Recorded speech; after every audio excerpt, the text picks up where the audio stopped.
G'day and welcome to a special edition of Reality Check. I'm your host, Ross Coulthart. A bit gravelly today because flying back from South America yet again, I've caught a lurgy on the plane. So forgive me if my voice sounds like I've been gargling marbles. I've got a very interesting story for you today. We know that Lue Elizondo wrote a memo to President Trump in January. That's actually been reported before. But what we've never known before is what's in that memo and what followed the writing of it. I've obtained from sources within the Disclosure Foundation a copy of the memo that Lue Elizondo wrote to President Trump in early January this year, shortly after his election in his second administration. It's a fascinating document and it's entitled Prioritizing Emerging All-Domain Technologies. I'm not going to read the whole thing, but what I would like to highlight is, firstly, Lue's using a new term, Emerging All-Domain Technologies, EADT. This is a very clever document because it basically doesn't talk about aliens, it doesn't talk about anomalous phenomena. Basically, it talks about emerging all-domain technologies. It's a brief written for an incoming president to explain why the phenomenon should be a priority. It says EADT include unmanned aerial systems, UAS, unidentified anomalous phenomena, UAP, and certain other advanced systems operating across the air, space, and sea domains that are capable of intelligence, surveillance, reconnaissance, and kinetic strikes.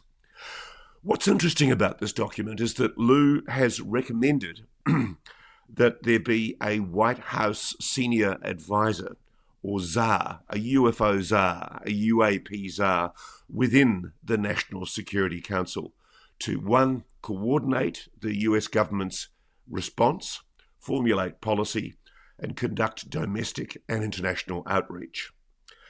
Now, this was very much written for Trump's transition team.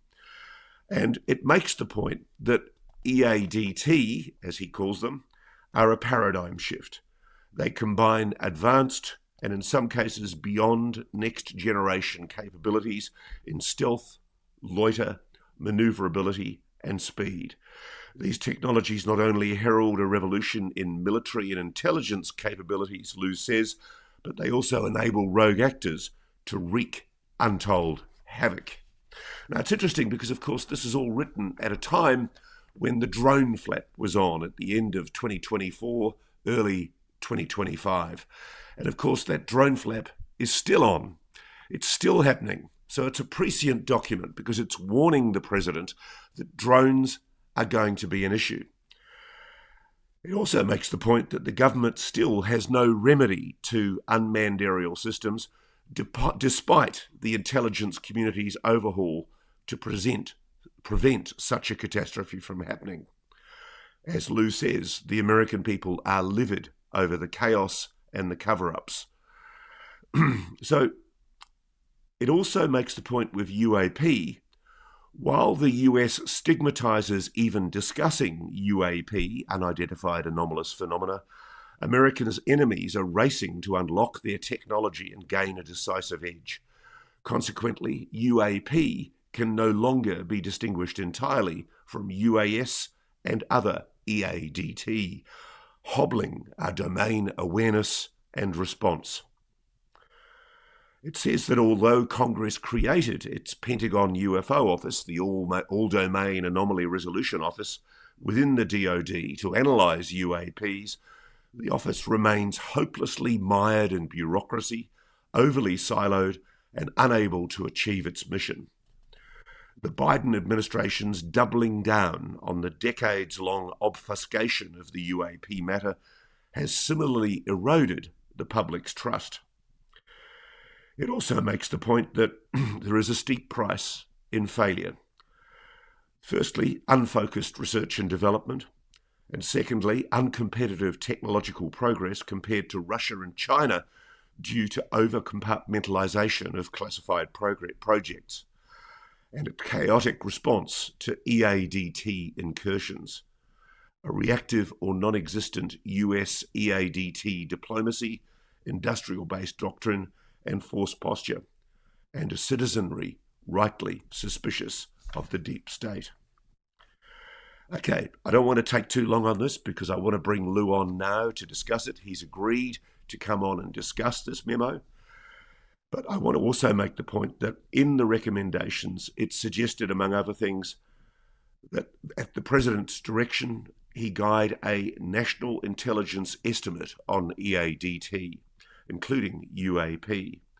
It also suggests that he access all UAP-related classified information, and that the President be advised on the declassification of UAP-related records and spearhead responsible UAP transparency.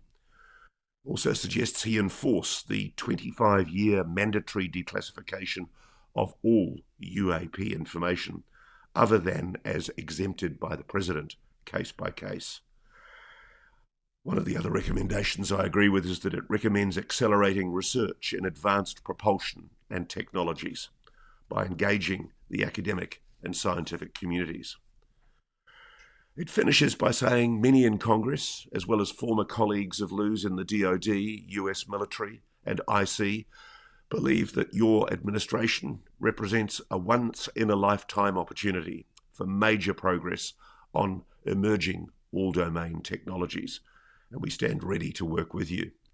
America can handle the truth, and America deserves the truth. Okay, so that's quite a strong memo, prioritising emerging all-domain technologies. We'll obviously put this up online, but I'm interested to get Lue Elizondo's response. I approached him last week when I got back from Peru. Of course, I had a voice back then. Lue, welcome to Reality Check. Thank you so much for joining us. Always my privilege. Thank you, Ross, for having me. And I hope you feel better from maybe you picked something up on your last travels, but take care of that. Take care of that voice. I will do, sir. I will do, sir. Now, this is a very important memo. The thing that leaps out at me about it, though, is what has the President done about it? What has been the response, if any? Do we know if President Trump received this memo directly? Yeah, well, it's a good question. There are no guarantees in life, right, except for death and taxes. So I'm certainly not going to speak on behalf of the President of the United States. It is true in your assertion that the memo was sent. It was sent on behalf of myself. And whether or not the President has had time to read it or his staff, that's a question you'd have to ask him. I certainly wouldn't want to be presumptuous and try to answer for the boss in any way. My hope and desire is that someone in his administration in a position of authority had a chance to review it. I think it's also important, too, that it's basically just a general recommendation to find somebody out there that the President and the National Security Council can basically tag to be the point of contact for this issue. We are now seeing, Ross, a significant issue that drones are playing on the battlefield. In fact, there was a statistic recently released that over in the Ukraine, for the first time in warfare history, that there have been more casualties caused by drones than infantry and artillery combined. So think about that for a moment, right? We are now at a tipping point where the pervasiveness of certain technologies can be in the hands of just about anybody. And if you get on the internet, even this morning, I saw an article where drones were being used in prisons to distract guards and to attack and kill other individuals. So the technology is here, and the issues are now in front of us. And that was one of the things that really served as the impetus for me to write this memo in the first place. Now, what's interesting, Lue, about this memo is that it's combining drones, human drones, and UAPs. Why did you do that? Why did you put in the same memo? Sure. Well, first of all, there's a lot of commonalities between the two, right? We don't know everything is unidentified until it becomes identified. And that's true whether it's a Chinese spy balloon, or it is a drone, as we saw in the recent New Jersey flap last year, or it is a UAP. And so you can think of this emerging all domain technology as a large umbrella. And under that umbrella, there are these smaller little umbrellas that fit. And UAP are one of them, drones are another. And at the end of the day, we have to do a better job of understanding what is in our skies. Otherwise, what happens is what we have this last year where we have to shut down airports, restricted airspace, and we're having to move some of our very sensitive military equities to another location simply because we do not have control and awareness of what's in our skies. Can I ask you, sir, do you think the president was correctly advised when, later in January, after your memo was sent to the president, Caroline Leavitt, the president's spokeswoman, put out a statement saying the drones over New Jersey were FAA authorized drones? That's an extraordinary explanation that frankly doesn't wash with me. Does it wash with you? There is a drones mystery still. Well, we already know that's not entirely accurate. But let me preface by saying I don't think this was the fault of Ms. Caroline Leavitt. I think she was simply reporting what she was told, and at the time it probably seemed factual. But as we now know, that Senator Cory Booker himself from New Jersey had spoken to the FAA directly, and they told him absolutely not, that these were not all approved and authorized by the FAA. So herein lies the problem. We have this gigantic bureaucracy called the U.S. government with three separate branches. And within those three separate branches, countless amounts of agencies and organizations. And they don't always talk to each other in an efficient manner. And so you get this, if you will, this crosswires where information appears to be contradictory and is being provided to the public through the media, but it hasn't been fully vetted. And so, again, I want to just make this clear. I don't think this is necessarily the fault of the administration. I think the administration is simply reporting what it was told at the time it was being told. But there is a larger issue here, and that is there's an overall dysfunction within the bureaucracy that does not allow, this is part of the problem, the president to get the information he needs or she needs when she needs it or when he needs it, with the fidelity that is required to make a good decision. You cannot make an informed decision without having all the facts. And the bottom line here is the administration was not and still is not receiving all the facts. And so by creating a position, a single, if you will, belly button for the president to reach out to and not get a response or reply in a week or 4 or 5 days, but within 5 minutes. Hey, what's going on? We're picking something up on radar. Get a hold of NORAD, get a hold of the FAA. Let's find out what these things are. Do they pose a threat? What is their trajectory? What is their source of origination? So we can get a better handle of what's in our skies. Let's not forget that it was during 9/11 that we suffered a catastrophic consequence of dysfunction within our government's bureaucracy. You had pockets of information residing within the CIA and the FBI and even the Department of Defense, and that information was not being shared with the relevant authorities. So we had an incomplete picture of our what we call air domain awareness, or what's in our skies. And the result of that, I don't need to rehash here, but the results of that were quite obvious. And yet here we are now, 20-some years later, and we still don't know what's in our skies. We still haven't figured out how to crack the code in having this comprehensive picture. And so by creating an individual that sits at the very top that can advise the president, we can actually pin the tail on the donkey. Look, we have a drug czar for this country. We have a terrorism czar for this country. We have all these positions that are put in place simply to kind of cut through the red tape of the bureaucracy and inform the president and inform the administration of emerging threats as they're happening. And for some reason, we still can't seem to do it quite right. Now, there was an effort by the Director of National Intelligence. They were called National Intelligence Managers, NIMS, and there was for a while one called NIM Aviation. That was their job to look at our skies and be able to provide information as it was occurring to administration officials. I don't know whatever happened to that position. From my understanding, I don't even know if it's still around. It could be, but I think we need a much more comprehensive, a much more robust effort to try to really figure out once and for all what's in our skies. Now, we know that your memo went to senior people in the Trump administration. We don't know whether Donald Trump has actually actioned it or done anything with it or even read it. But what worries me is the conspicuous lack of action on any of the issues that you raise in that memo. I don't see any action on drones, and I don't see any action from this administration on UAPs.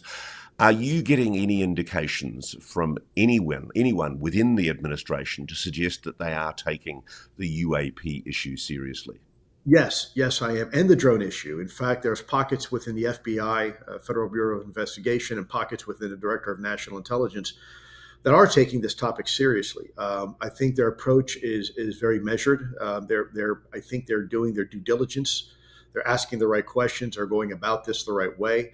Now, the question is, do they have enough people? Well, that I can't tell you. I don't know. And I think, only time will tell.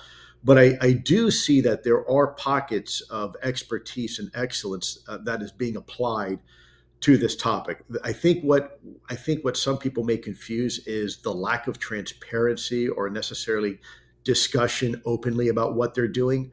And so I think that creates some frustration internally with some people.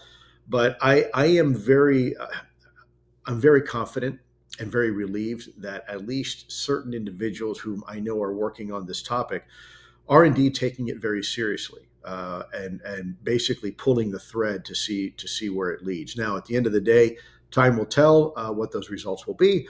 But no, I'm very grateful and heartened to see some of the efforts that I see behind closed doors. I'm not going to say right now who specifically is involved. I think we need to give these individuals latitude and ability to maneuver. It is a tough problem. We haven't solved it yet, and we're still trying to figure it out. And it's not going to be solved overnight. I do think one of the ways to help find resolution to this problem sooner rather than later is to establish a primary individual that is responsible for this. This is what they get paid to do, right? So if they drop the ball, now it's on their hands, on their shoulders. I also think what you mentioned earlier about establishing imagine a strategy every year that comes out. And this strategy basically says, here are the holes that we see in our ability to understand what's in our skies. And then you have on the heels of that, this National Intelligence Estimate, an NIE. We've done it before for other hard targets. An NIE is basically just a document that says, hey, look, here are the problems we're dealing with topic X or topic Y. Here are some of the challenges. Here are some of the gaps that we see. Here's some of the resolution we have found.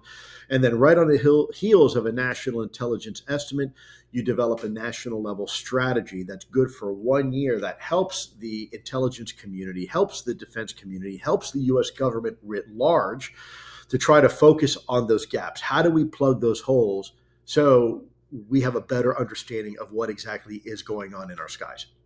Okay, so we do know that in November it was reported by the Pentagon that there'd been a meeting of 180 experts and other agencies for a summit for a planned 3-year effort to deliver small unmanned aerial system capabilities to warfighters and to keep the skies over America safe from dangerous drones. And this followed an announcement in August by Pete Hegseth, the Secretary of War, where he launched what's called the Joint Interagency Task Force 401. And this seems to have been very much a focus on the drones issue, I think largely because there was the beginning of a realization that the explanations that had been given by people in the administration just weren't washing. The drones were and still are a problem over the continental United States, and the Pentagon had to be seen to be doing something about it. Why is the Joint Interagency Task Force 401 inadequate to address what you're raising in your memo of January 2025? Well, I think it lacks seniority. Whenever you have a task force, you have a task force lead. Task forces are by design only to be temporary bodies. So, for example, the UAP task force or the counter IED task force or these other ISR task forces that have been established in the past, the definition of task force from a governmental perspective always means a temporary a temporary effort. And I think what we need is something far more enduring. I think we need something more than just a task force, because this emerging threat isn't going away. And the way that we as human beings, let's just take drones, for example, the way that we are beginning to incorporate drones with things like artificial intelligence and swarm technology and the weaponization of drones and the ability to conduct discrete surveillance and reconnaissance, we are entering into a brave new world, like it or not. And it is the writing is on the wall, and the technology is not going to change. So we have to change our approach to the technology. And in fact, I think that technology is just going to become even more and more difficult from a signatures perspective to try to collect on. We know that our adversaries like Russia and China are investing huge amounts of money into the same things we are, involving drone technology and other types of aerial threats. And it's easy to kind of pin the tail on the donkey and say this is a drone issue, but it's not. It's a much bigger issue. Drones are, in my opinion, anyways, Ross, drones are a symptom of the issue, not the cause. There's a bigger issue here, that this larger umbrella, that there's a whole lot of things that we simply don't know what's in our skies. And if we want to figure out and solve the drone problem, we first have to solve the bigger problem of having a better, more comprehensive, persistent surveillance capability in our own skies. It's interesting, because there were two generals. General Glenn Van Herk was one of them, former NORAD Northcom commander, who went on 60 Minutes, Bill Whitaker, CBS 60 Minutes, earlier in the year, I think in March. And they basically acknowledged that there was essentially complete ignorance about what these drones were, supposedly drones that were being seen over the continental United States, that were apparently breaching military sites and civilian aircraft sites with impunity. It's still going on, Lou. I mean, can you explain to our audience, do you think that these are drones? I mean, a lot of people in Europe are now beginning to doubt that these are what people are suggesting, Russian-instigated drones that are hovering over very sensitive military facilities. We've had incursions now over the continental United States, over huge chunks of Western Europe, including over some of the most sensitive military bases in Western Europe and in the UK. Each time, the authorities have admitted that they've not been able to track, follow, or even detect these objects before they arrived on the scene. They haven't been able to follow them to where they came from. It's a consistent pattern of a technology, I don't even know if we should call it drones, which appears to be superior to anything that we've seen to date. Do you agree? That's a great point, Ross. When people ask, is everything in the sky, is it a drone, is it a UAP, or could it be both? And so let me put this into context. Right now, our military bases, well, let's start in the past. If there was an incursion to the perimeter of a military base, we would usually deploy some sort of quick reaction force, a security team, a security force out there, special police, to go out and investigate the breach or the potential breach. And that would have included even helicopter crews to send them out and go to figure out what's going on. Now we realize that we can protect our own borders much easier, much more efficiently using autonomous aerial surveillance like drones. Basically, you have a geo-coordinate area that's geo-fenced, and if you get something that's you think is breaking through your perimeter, you can launch drones now, and it's much cheaper and much more effective. It's much safer. You can loiter, you can cover multiple locations at once, and so we now in the U.S. government use drones ourselves to perform security type tasks. And so it's not inconceivable that when people are reporting these small drones that are whirring around with navigation lights, and then other people reporting, no, these drones are the size of an SUV and they're disappearing over the horizon instantly. What we might have is a combination where you have at first some sort of UAP activity in and around a sensitive military installation, and that's being seen by certain witnesses. And then you have the U.S. government response to that, which is drones, launching some drones, law enforcement as well, to go try to investigate or prosecute whatever is going on from a collection perspective. And then people are reporting seeing those. No, it's a drone, it's a quadcopter. And so the reality is, Ross, both may be true, right? And we simply don't know unless we apply more resources and more effort into this topic. We have seen over the course of 4 years that very unsophisticated capabilities like balloons, right, also still serve as a threat. You have the drone issue, you have the UAP issue, right, and you have all these other, if you will, if look at the news on any given week, and you're going to see some report of either a near air mid collision. I'm here in Washington, D.C. right now, and it wasn't too long ago we had a mid-air collision with a regional jet hitting a helicopter, right, and people dying over the Potomac River. So it's still a problem. We still don't know what's in our skies, despite there being a mandate by Congress, by the American people, and even the U.S. government. We're not doing a great job of it. Okay, so this is where I get concerned, because if the president or people senior in his administration, we know they've received this memo, they haven't acted on it. Nothing's happened. The president, well, we don't know that, do we? The president's made no announcement on UAP. We're presuming nothing's been done, but again, I want to be very careful. I hate to assume certain things. You know what assuming does, right? So I'll use the word presume.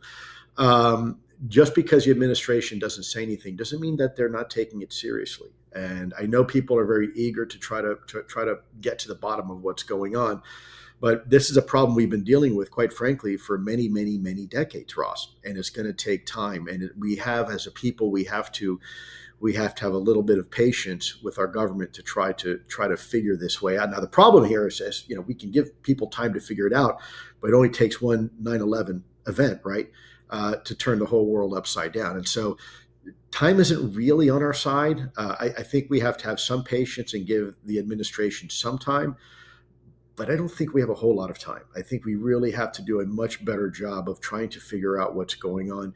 And it's a tough nut to crack. It's a tough problem. I certainly wouldn't want to be the one in the administration tapped on the shoulders to figure this out. I mean, this requires a pretty big team, and you'd have to have help from all other 16 members of the intelligence community, the defense communities, and the civilian communities. I mean, this is a big problem. Can I ask you this? Do you think the Trump administration, Donald Trump, is thinking about disclosure?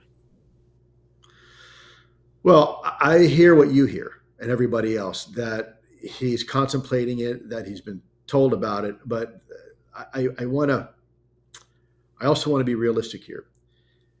Yes, there's a tremendous opportunity here for our president to be the first sitting president to say, yes, this is real and this is a problem.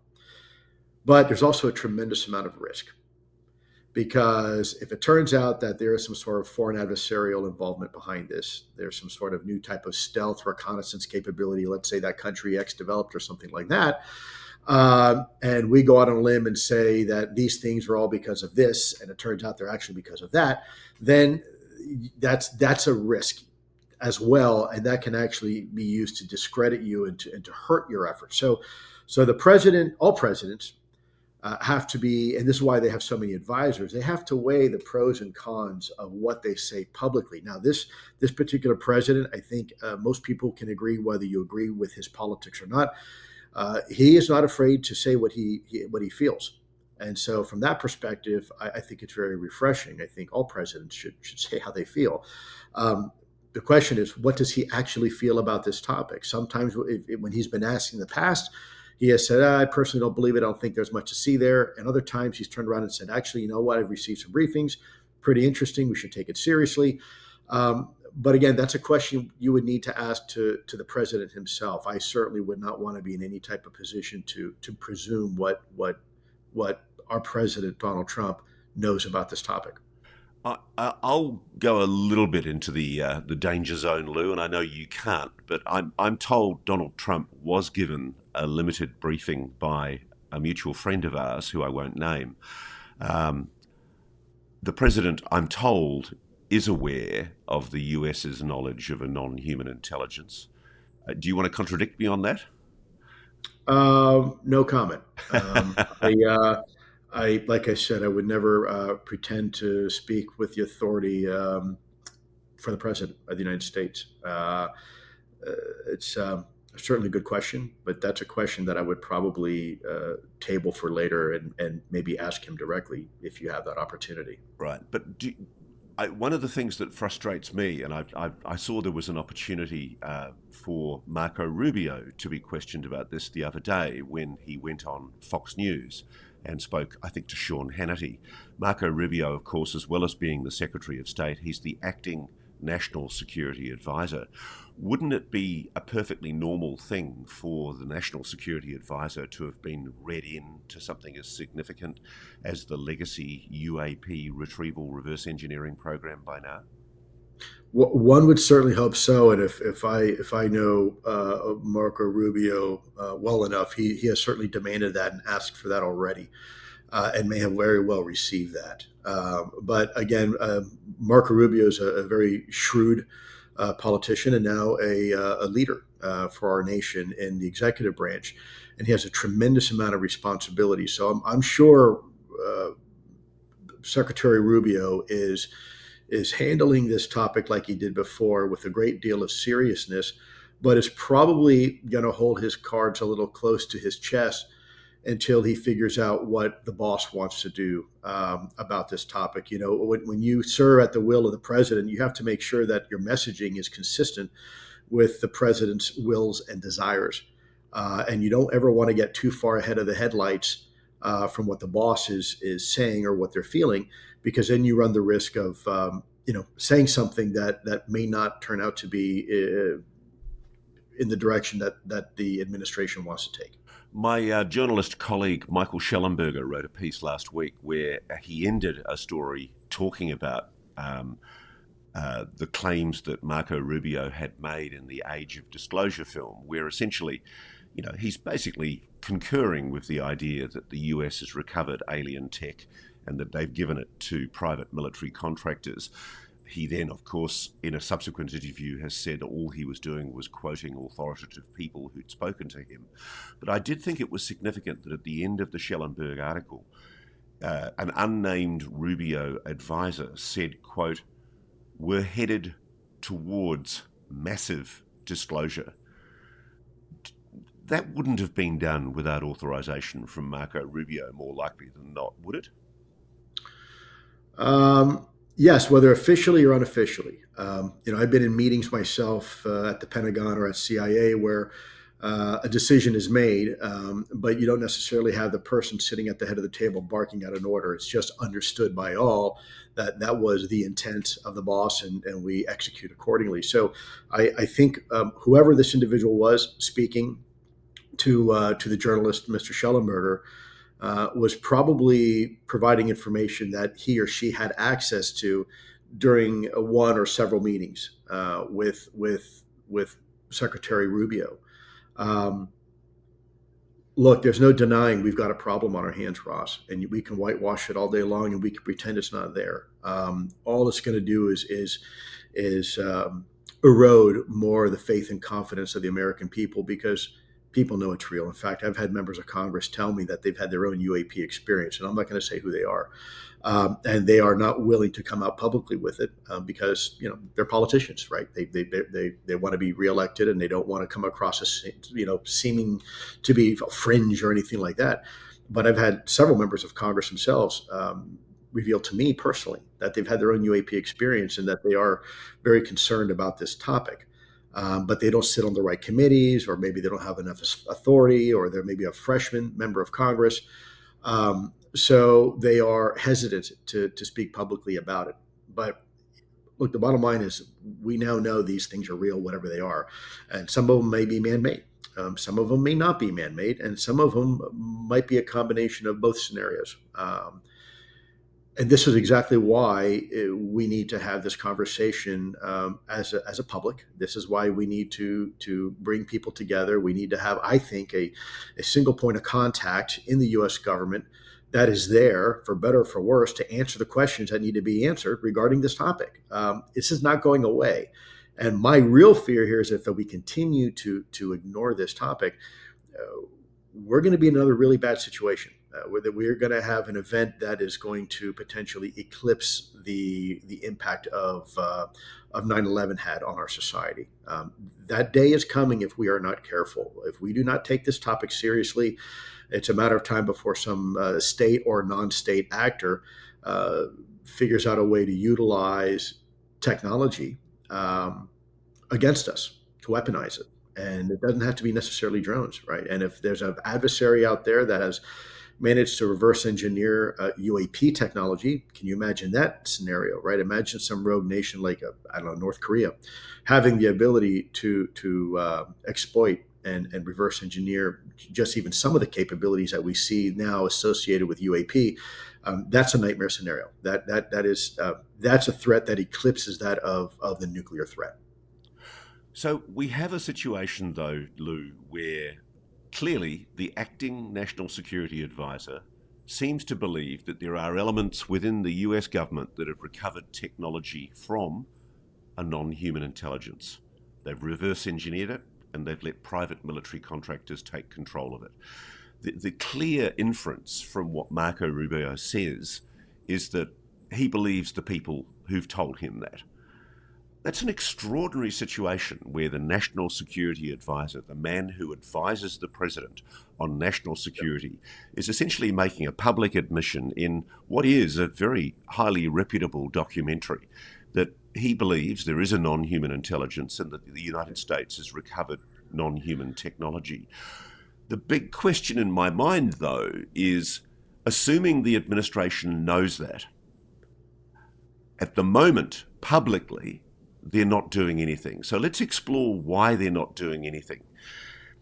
Obviously, you've raised the risk of foreign adversaries gaining some advantage if the US goes public. Just explain that to me. Why would the US acknowledging just the basic fact that there is a non-human intelligence engaging with this planet in any way force the US's hand on revealing technology that it now has possession of? I don't think it would. I don't agree with that. Yeah. So Ross, let me give you if I can, a little scenario here.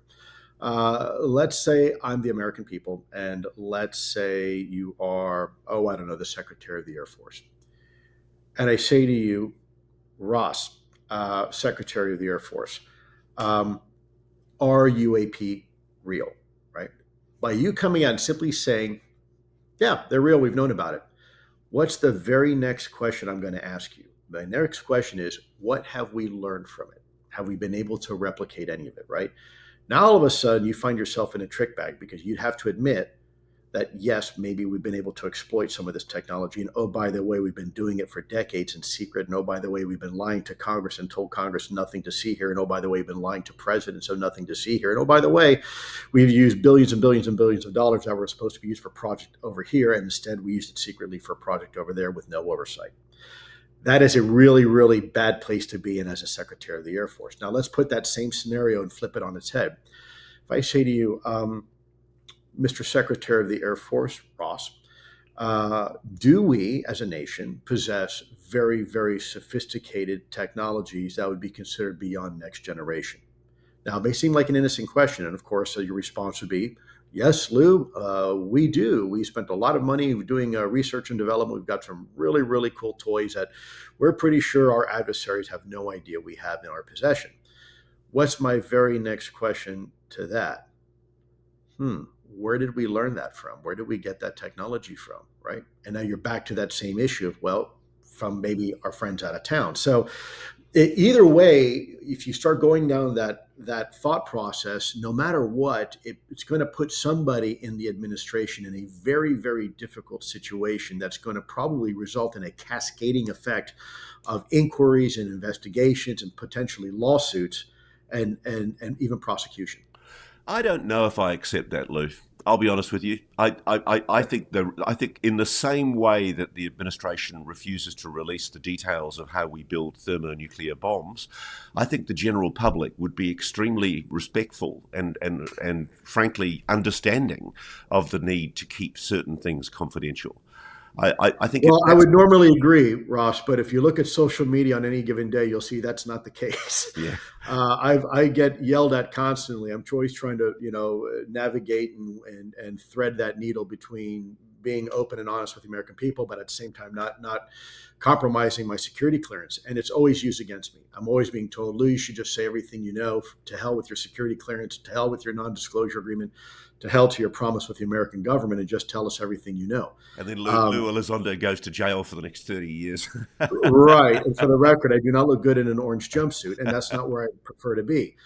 So there are real consequences, and I think there would be a lot of demand by people to know everything, and so it's a very slippery slope. Now, personally, I agree with you. I think I've always said I think America can handle the truth. America deserves the truth. No matter what that means, or no matter the consequences, because at the end of the day, we are a democracy, and it is a government for the people and by the people, or at least it's supposed to be. And so I do believe that we can handle it. I just think we have to be. It's how we have this discussion that's probably more important than the disclosure itself, because what we don't want to do is tip our hands unnecessarily to a foreign adversary and either prove to them that we are ahead of them, or prove to them that maybe we're behind them, technologically speaking. So it's going to take a lot of big brains to really try to figure this out, and the second and third order causes and effects and consequences. Jim Semivan, your former To the Stars Academy colleague and former very senior executive in the CIA clandestine service, went on my friend James Ian Doley's Engaging the Phenomenon show earlier this week. And he gave a really interesting interview, and he used a word that stuck in my mind when he was talking about the difficulties for the administration in making a decision about whether or not they should talk about what they really know about non-human intelligence. Jim said it was a truth that is indigestible, that it's so confronting, whatever that is, a lot of people just wouldn't be able to deal with it. I know Hal Puthoff has acknowledged that he was part of a team way back under the last Bush administration that looked at the issue of disclosure. There was an assessment made as to whether or not it was time to disclose. And the group of wise heads that Hull was put off also made a decision at that time not to disclose. Are we looking at that again? Is there something we don't know, Lou, in the public arena that is influencing the decision to disclose or not to disclose? I mean, one of the questions in my mind, for example, is if there is a non-human intelligence and if we have agreements with them, is it part of our agreements with them that we not disclose? Or is the truth so utterly horrible and confronting for humans that we wouldn't want to know about it? What's going on? What's Jim talking about? Why is the truth indigestible? Sure. Well, you're right. If you have two parties that make an agreement, you can't break that agreement without having both parties agree, right? So if there was this, let's say, an agreement with an NHI, and it's okay, we're going to keep this quiet, and you keep it quiet, you really need both sides to agree that, hey, we're going to go public with this. But there's also the other aspect of truth itself. Everybody says they want to know the truth, and I would agree that most people probably do. But when you look at it, there are some truths that are not very good truths. Give you an example. You go to the doctor and you feel great. Blood pressure's great. Doctor says, hey, man, I just got your blood results. You want to know the results? Yeah, sure. Tell me what's going on. You have stage 4 cancer, Lou, and you have about 3 months to live. Ooh, maybe that's a truth I didn't necessarily really want, right? Or, hey, I've got this great new life partner. We get along fantastic. I think we're going to take this to the next level, maybe get married. What do you think? And of course, your buddy says, you really want to know what I think? Yeah, tell me. Well, actually, I saw your life partner at the bar last night kissing somebody else. Right? So as humans, we want the truth, and we say we want the truth, but the reality is there are some truths that most people would probably not want to know. And the real question is this one of those examples as it regards UAP? You have millennia's worth of religions, both Eastern and Western religions, that have a very prescribed history of the human arc, and what inspired human beings to be humans, and what created us, and how we're made, and how we're here, and what XYZ. You're going against that narrative to some degree. Whenever you start bringing into the conversation an outside force or an outside interference, an outside body that contradicts the way you were raised and what you were taught in Sunday school or in temple, or even in elementary school. When you upend that, it creates a lot of anxiety, social anxiety, within the consciousness of your population. And so governments are always designed to be solution focused. In fact, people get very angry when their governments don't have an actual solution and only have problems. We saw with COVID, half of our nation was fractured right down the middle between who's going to wear a mask and who's not. And by the way, it often ended violently, right? And our government could never come out with a consistent message of what is it? What do we do? How do we protect ourselves? Can we protect ourselves, right? What role does the government have in protecting us? At the end of the day, there's a lot of stuff that the government cannot protect us from. I believe truth is one of those, and I don't think the government should protect us. I think the truth is always the truth, and let the chips fall where they fall, and allow human beings for themselves to decide how they want to internalize this information and potentially this new paradigm. Well, at the moment, Lou, the odds are very much in the likelihood, the high probability, according to the market pundits. There are polls showing that there's an 87% probability that the president is going to make a disclosure announcement before the end of 2025. I actually don't share that optimistic prediction. I think the president's going to keep it buried for a while longer. What's your take? Oh boy, the problem is the moment I say something, it's going to be completely 180 degrees opposite of what actually happens. So, secretly, I hope that's true. I hope the president at least says something.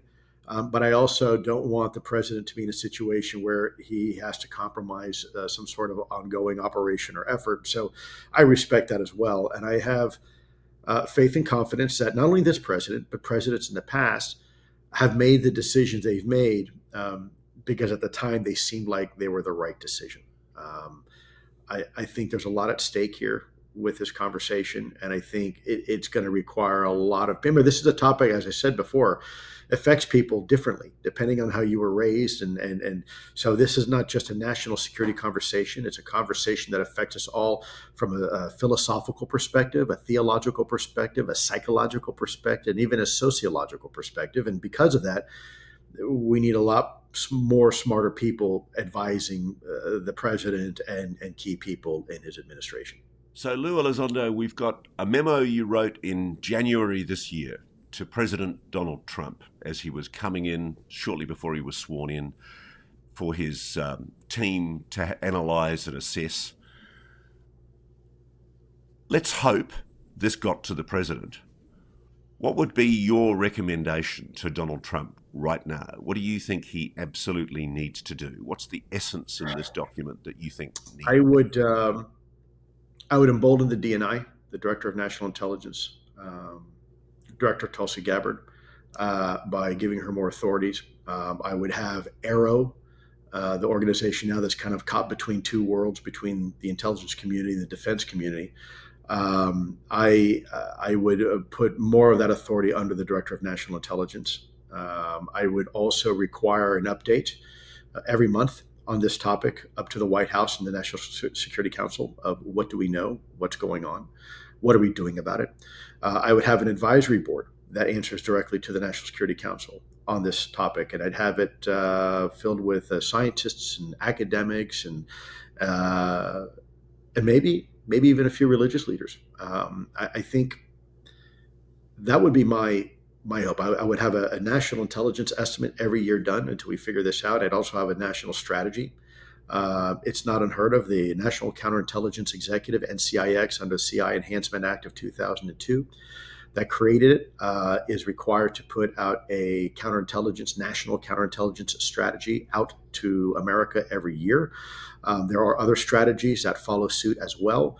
And I think it'd be a great way to synchronize and align government efforts into a single focused strategy on how are we going to tackle this, right? What organizations are going to be responsible for what? And when something goes wrong, who do I talk to? Do you think there are things happening behind the scenes in this administration that give you cause for optimism? I'm absolutely certain of it. Are we going to be back here in a year's time talking about the fact that there's still no noise from President Donald Trump on the issue of UAPs? Maybe. I'm a little bit more cautiously optimistic. I think probably we'll be having a different conversation. We've come quite far in just the last few years alone on this topic. I don't think this topic is going away. There's been a recent discussion on how this topic affects world markets financially and the banking institutions. So I think there's an increasing appetite for transparency and disclosure. That's what I think. There's been speculation that one of the senior Trump financial people, Mnuchin, obviously a relative of Trump, was seeking a briefing on UAPs because of the implications to the economy. Do you know anything about that at all? Well, I would certainly say that's probably a wise decision. Anything can be disruptive to the markets. Markets are very fickle, and as a government official, you want to dampen that. You want to kind of limit the ability for the financial pendulum to swing too wildly one direction or another. It's kind of your job, right? Stable markets. Investors like stability. And so it does not surprise me. In fact, there was a wonderful lady, dare I say even colleague, Helen McCall, who was a Cambridge graduate and wound up actually being a very senior person in the Bank of England.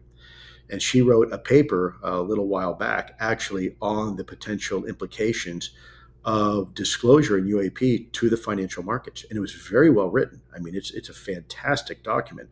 Very few people are aware of it. But that's the type of stuff we need. That's the kind of, if I was ever in the administration for a day, that's exactly the type of studies I would want commissioned. Finally, Lou, age of disclosure. I mean, obviously you had a role in putting the people together who were prepared to speak in that movie. Allegedly. it's quite an extraordinary film. I mean, to see somebody like James Clapper, a former DNI, making the acknowledgements that he makes about a reality, an NHI reality, is it pushing the needle? Certainly. Everything pushes a needle. I think it's. I think every bit helps. Every oar in the water helps push the needle forward. Do you think that there are people inside the Trump administration that are actually intellectually engaged with the disclosure issue as a possible policy issue for the administration? This is my private, personal perspective, but I think the answer is definitively yes. So when somebody anonymously at a senior level in Marco Rubio's office says, quote, "We're headed towards massive disclosure," there is room for optimism. There is. Lue Elizondo, thank you so much for joining us here again on Reality Check. It's always nice to get you back. And I sincerely hope that some action is taken by President Trump on this memo that you wrote him in January this year. Actually, no, it was January. Was it January 2024 or January this year? I believe it was this last year. I actually wrote it back in 2024, but you wrote it in 2024. I thought it was correct. 2025. So I wrote it in 2024. Wow. So it was a year before. When did the president's team actually get it, though? Was it at the time of the new administration coming in? I would not be able to tell you that. That's out of my wheelhouse. Okay, no worries. But essentially, at the moment, we're waiting and seeing whether the president takes any action. The pundits are speculating it might be before Christmas. I'm not so optimistic. Lue Elizondo, thank you so much, sir. Always an honor and privilege, Ross. Thank you so much. Thank you. And before we go, please don't forget to send in any questions you have for me to realitycheck@newsnationnow.com. Looking forward to answering your questions as best as we can. Thank you for watching. Subscribe below and download our NewsNation app right now on your phone, and you will get fact-based, unbiased news for all Americans.